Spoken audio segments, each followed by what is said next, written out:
The first story,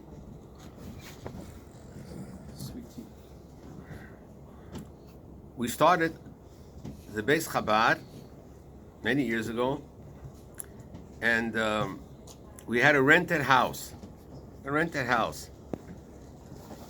the people that went around with me to look for that rented house, they told me afterwards, I forgot I had said that. They were walking around Sundays looking for a house to rent. They said to me, they say that I said we should look for a narrow street, because a narrow street, we can someday maybe change it to Ruah means street, Ruach Chabad. And years later, we actually changed it to Ruach Chabad.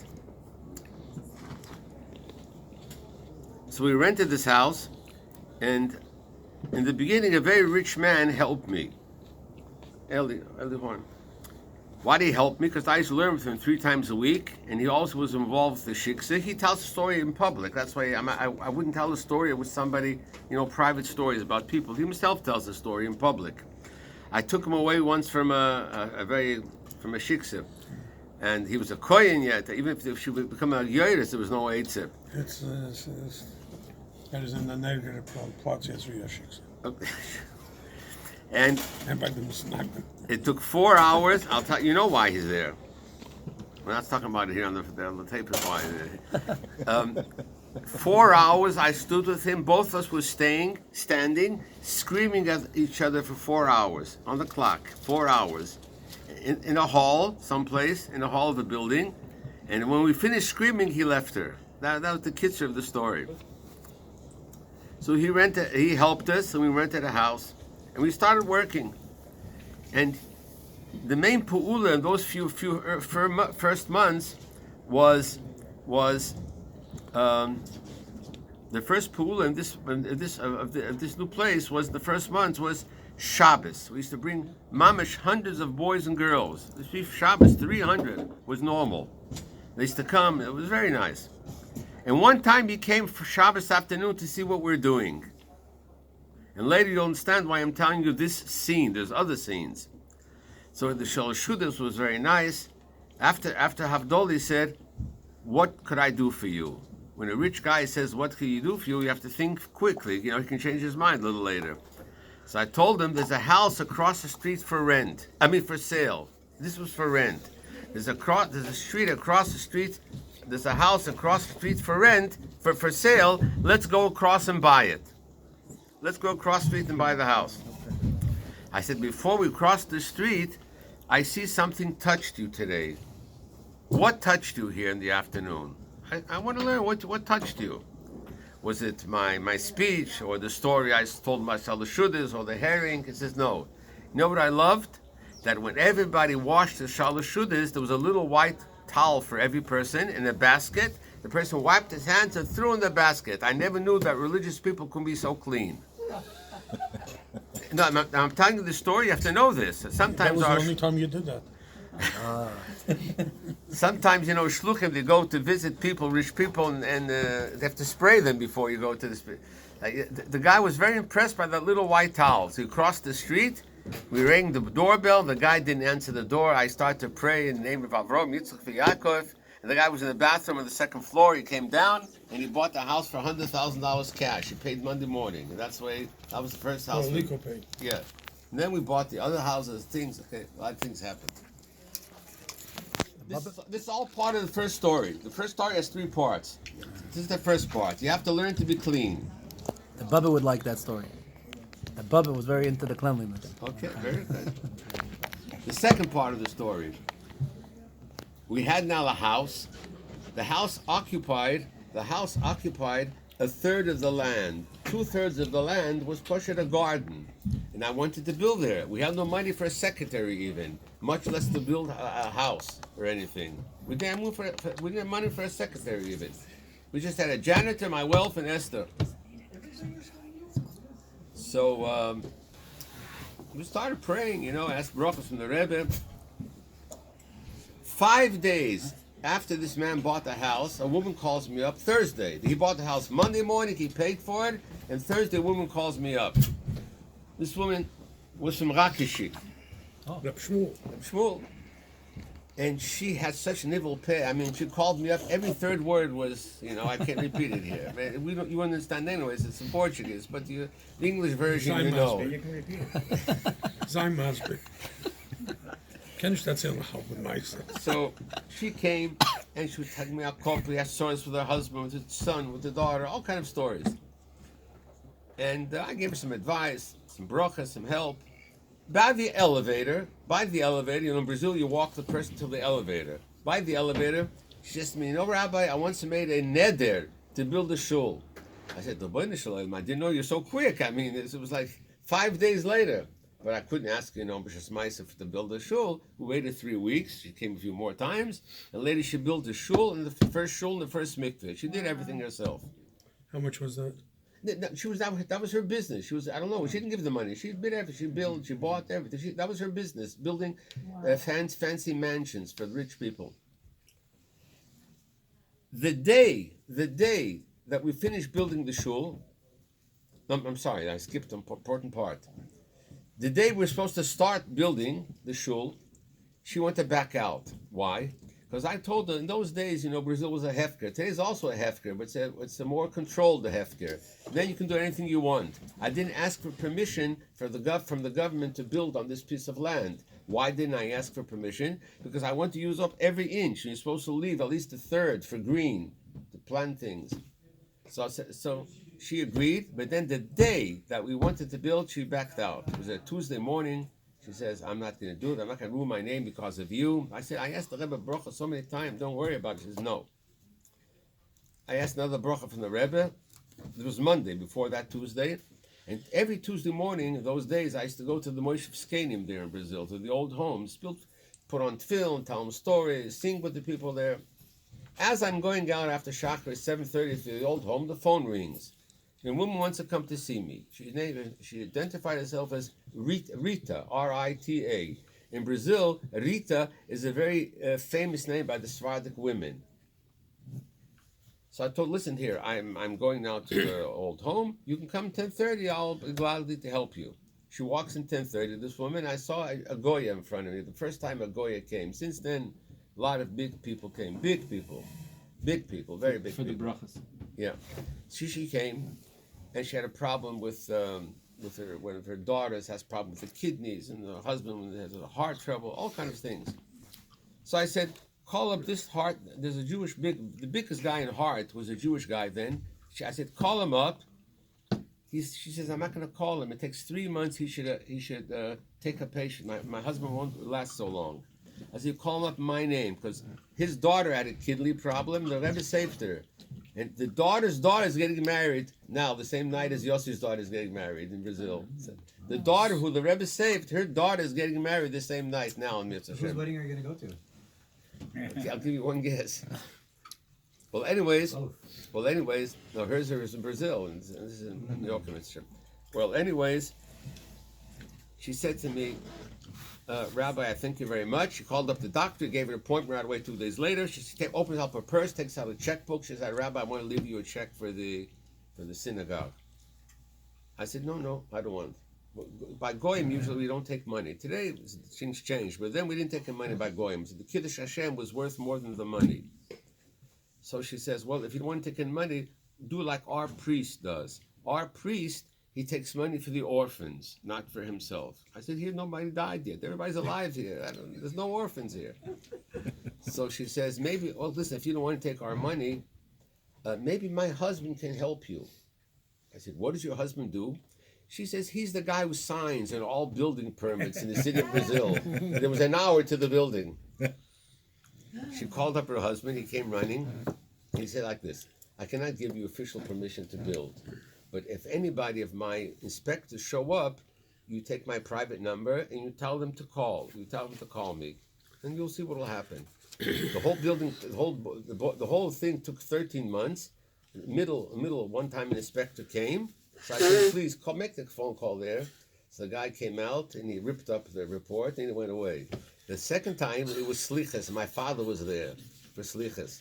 He was so scared. This guy inspector walks in, and starts writing out reports. It was right after slichas in the morning. So I said, please go into the other room, make this phone call.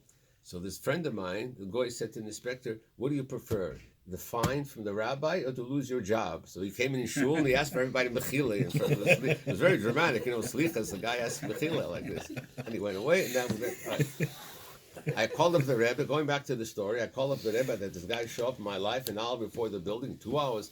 So the Rebbe answered, Kein Yevasech Toiv Tomit Kol Hayomim. Then we started building. This is still the first story. The first story has one more chapter. Okay?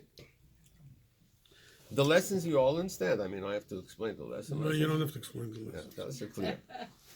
So, the day we finished building, the man, this woman from Rakashik and her husband, they built the shul in the first mikveh. The man fell off a horse. He used to like to go horseback riding.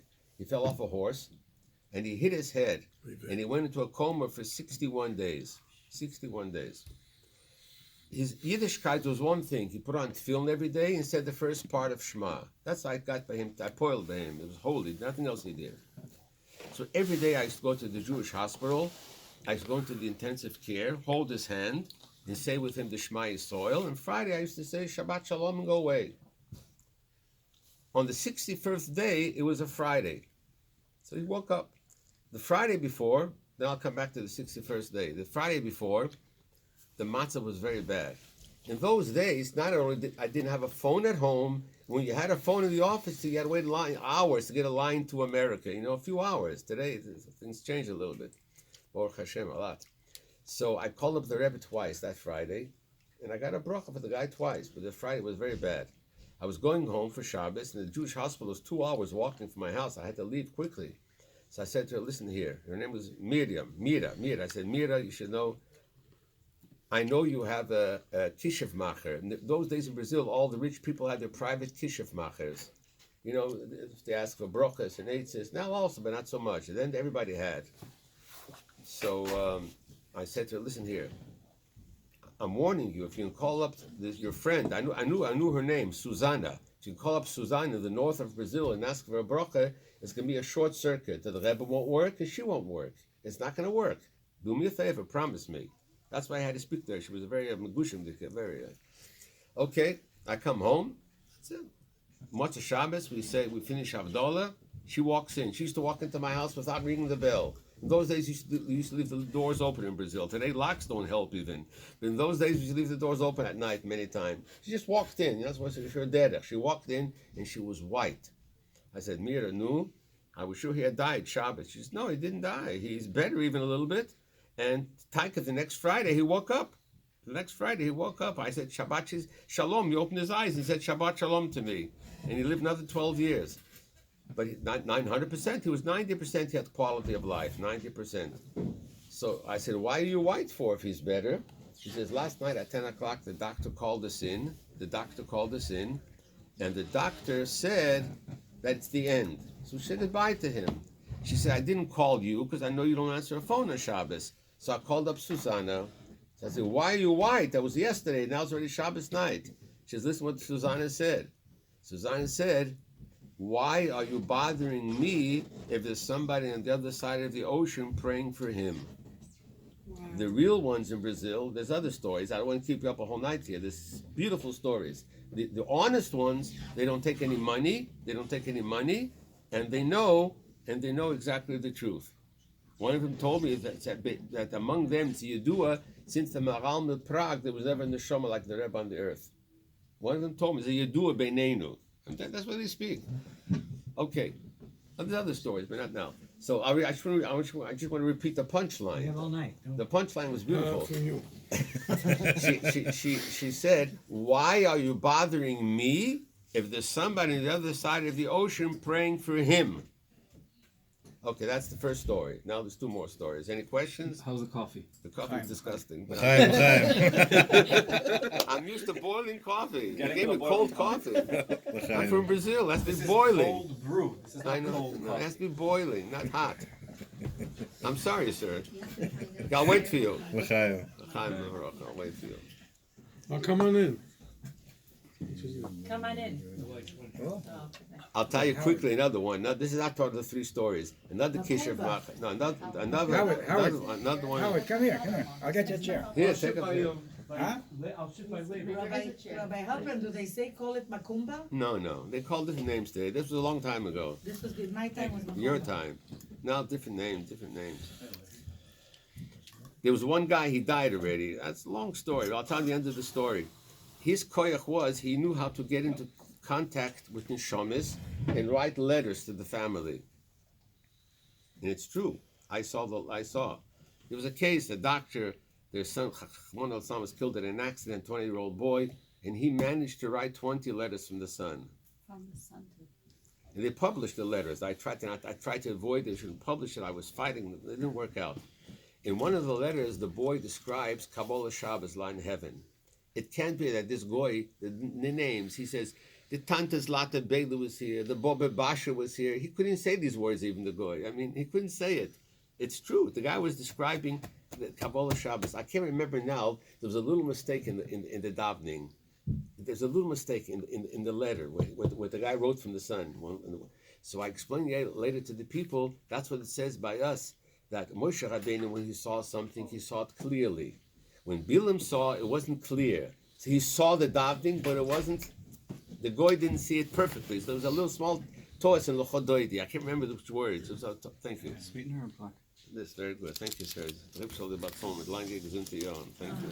Okay. Can I bring you another coffee? Shabsi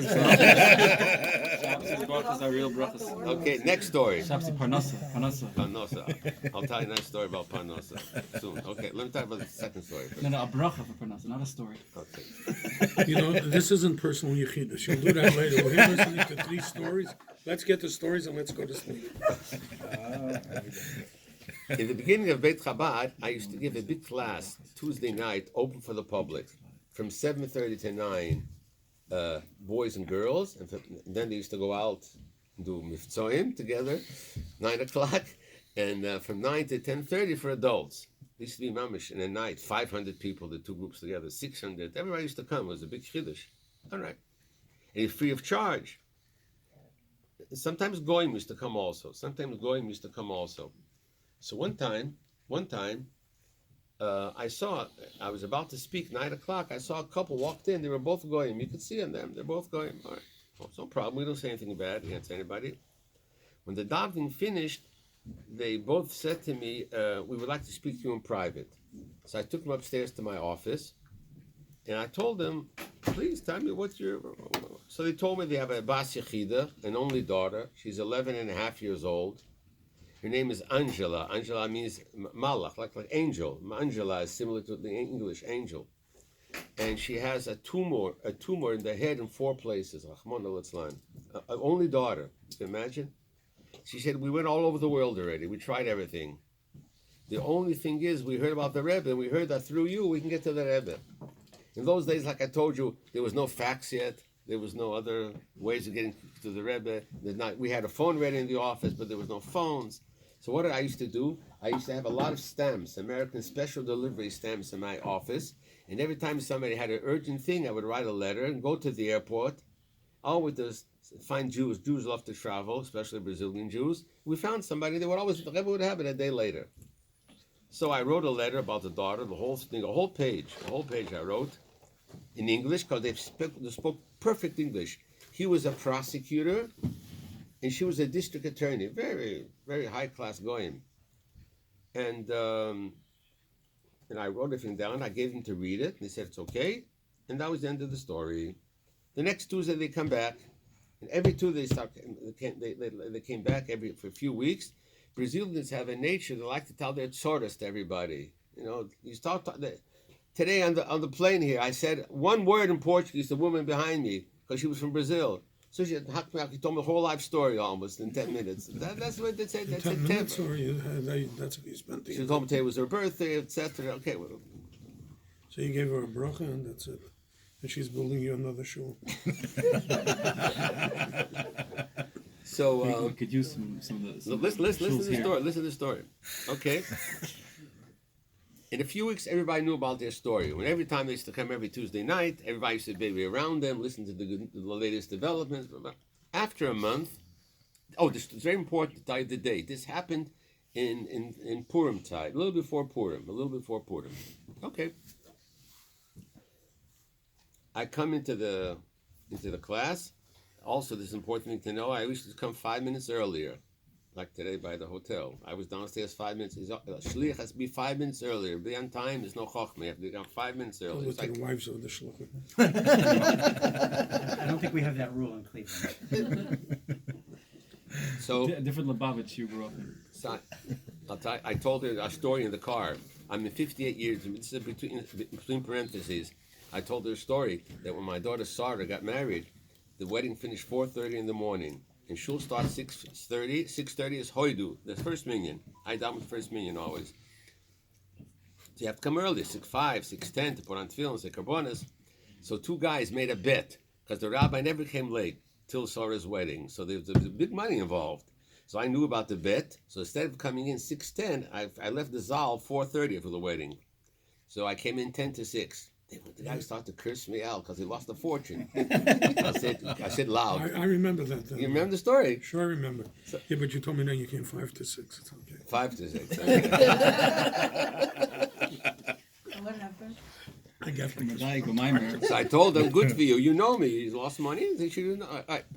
Okay, so I come in 5 to 9 to give this class there.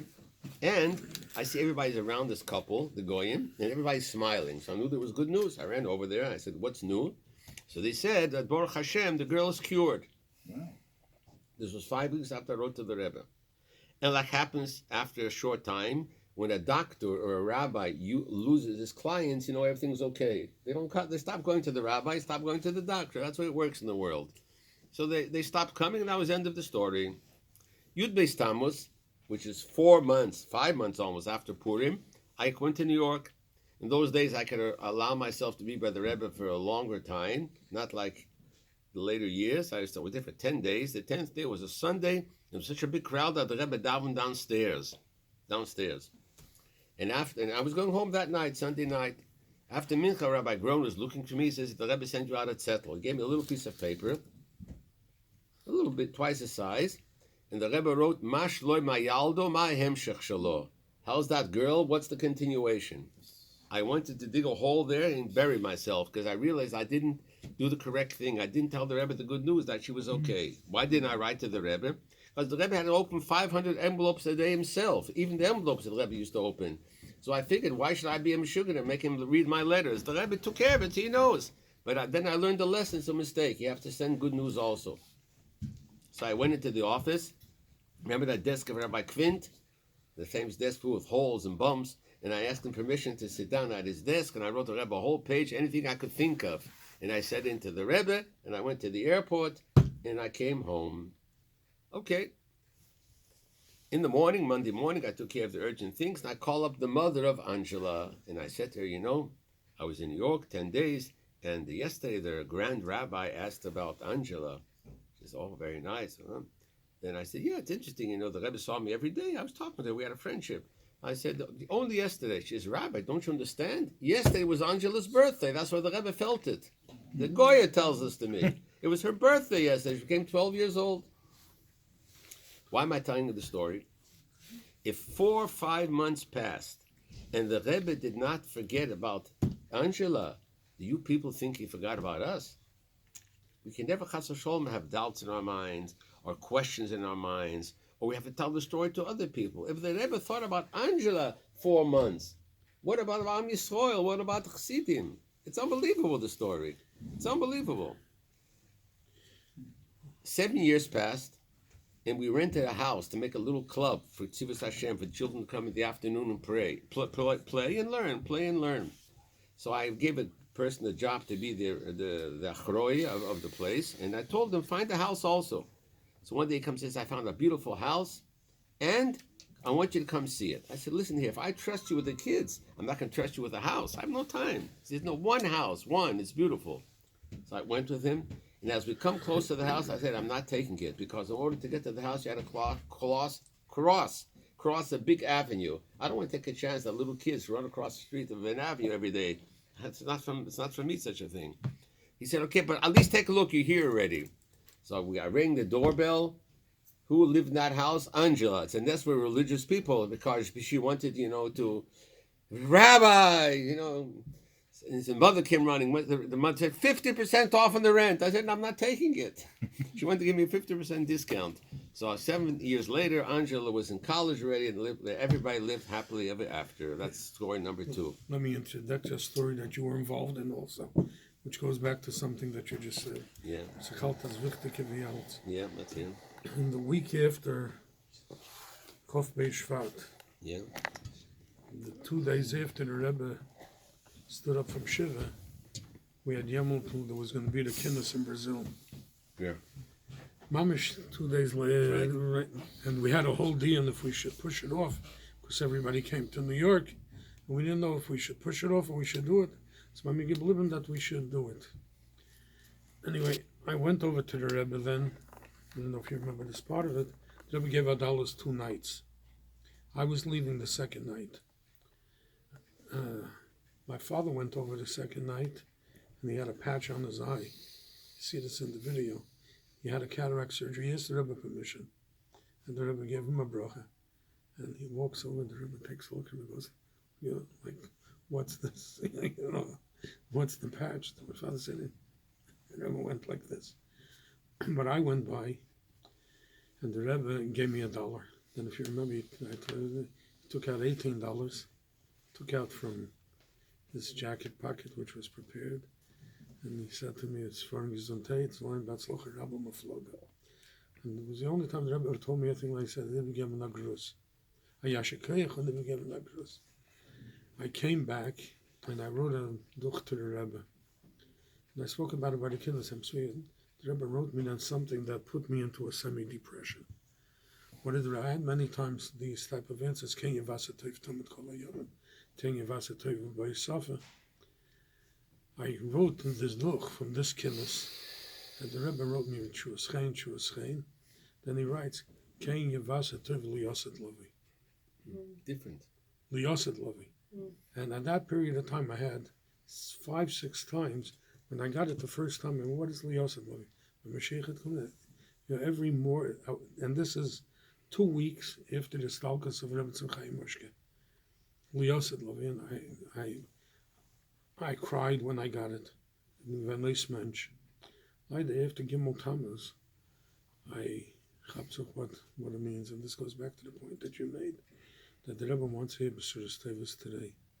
And later, when I go to the Kindos Meizerim, this is one of the things I speak about. Whenever I go to the Yale, I start my zettel, I write Pidyon Nefesh, whatever, Hineni Levasser Tev. That's it. And I write whatever B'Suras Tevis there, and then after that, I'll write on the Liyar Rachman. Very good. I'm schreiben Very good. to the Rebbe. Very good. You were part of the story. That's why I Yeah. took the liberty of telling it. Thank you. Thank you for sharing that. That's Thank you. amazing. Now I'll tell you a third story, which happened more recently. There's a goy in Brazil. He's getting big, but he's be very big.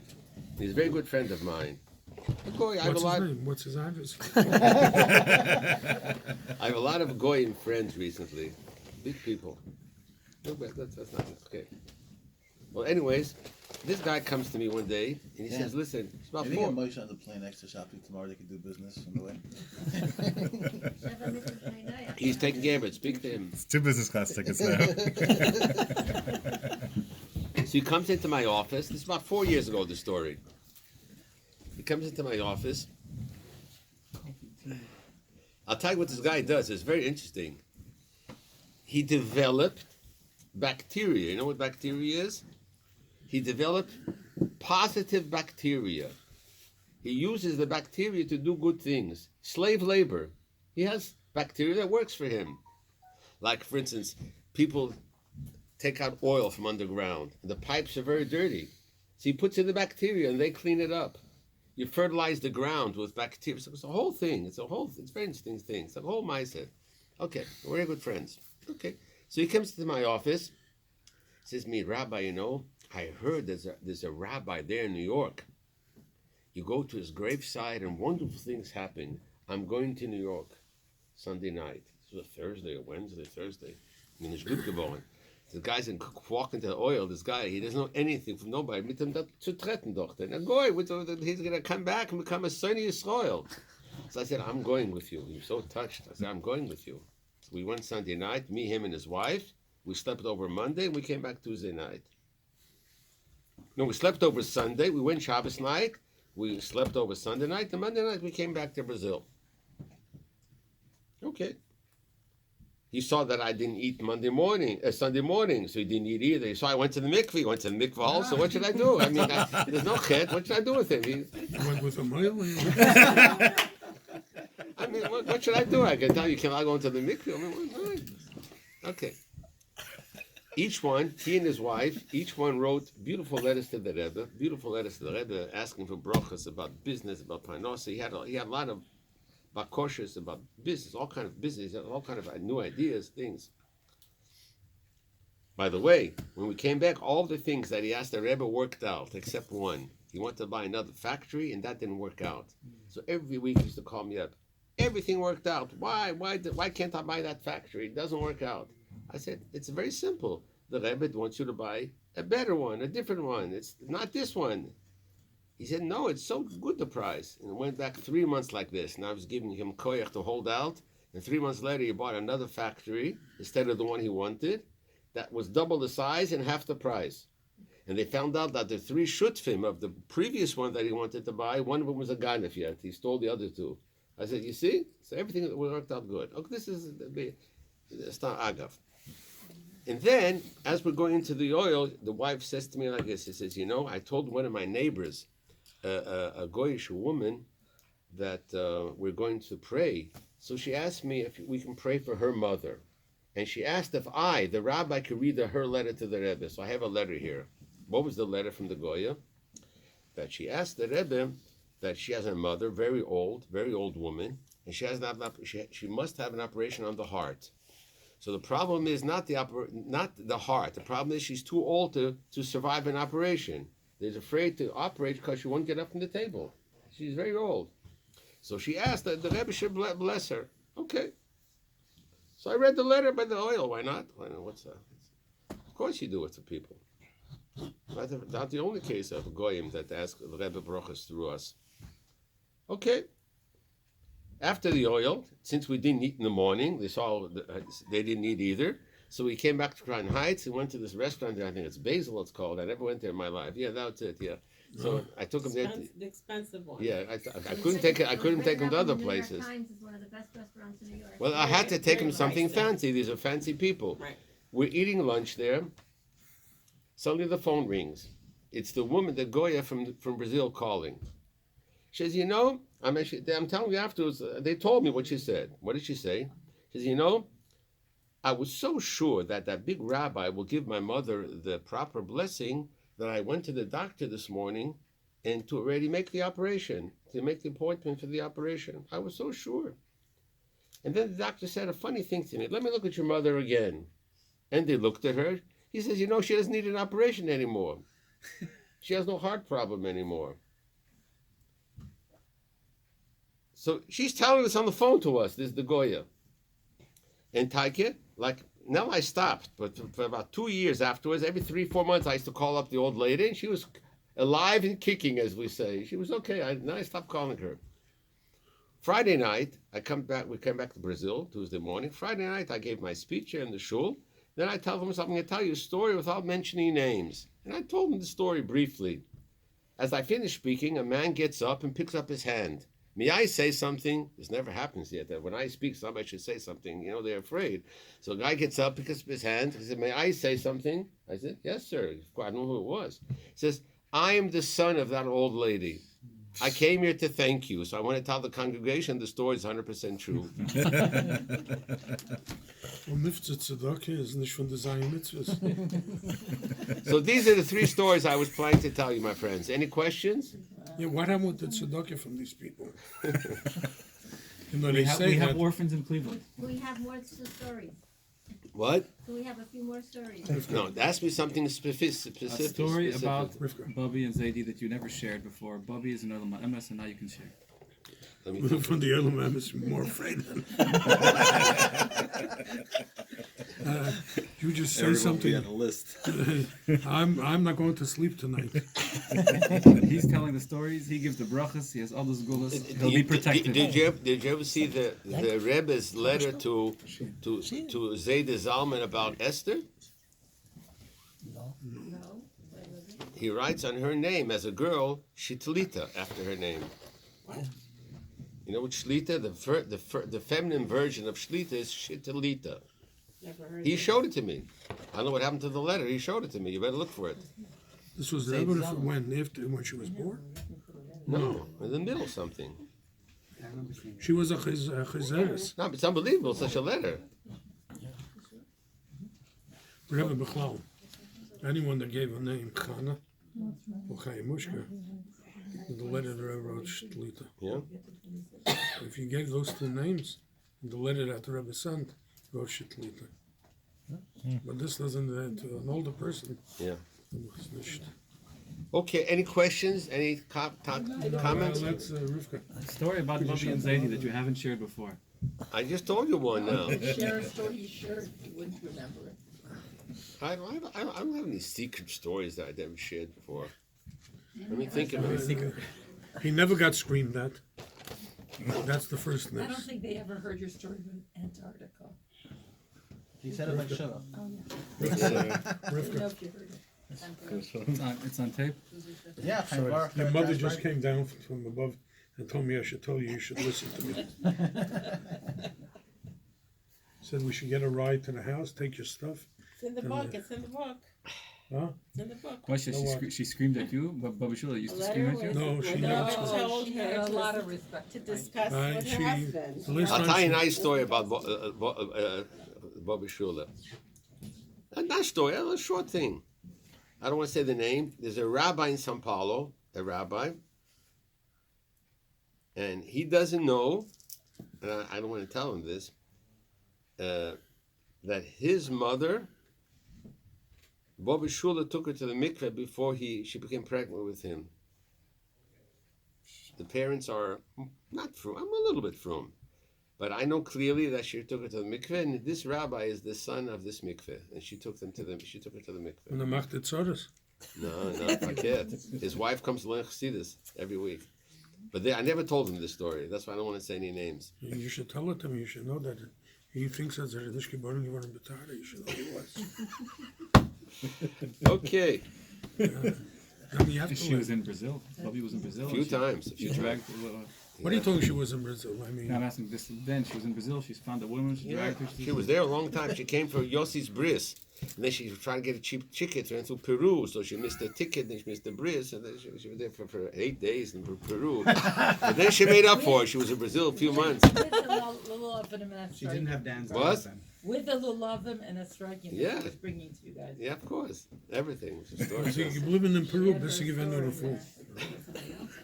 She wrote it in her book. Yeah? Story of Unbelievable. Peru and, Yeah. But yes, Shabbos at the table, one of the women was telling us that when she came from, going to mikvah was becoming very, very difficult for her. I She wanted doesn't to. know, it was just like, it wasn't one of the things that, and after a while, like met my mother and she said, it's Rebbetzin case, and this is just too much for me, every month to go to the mikvah.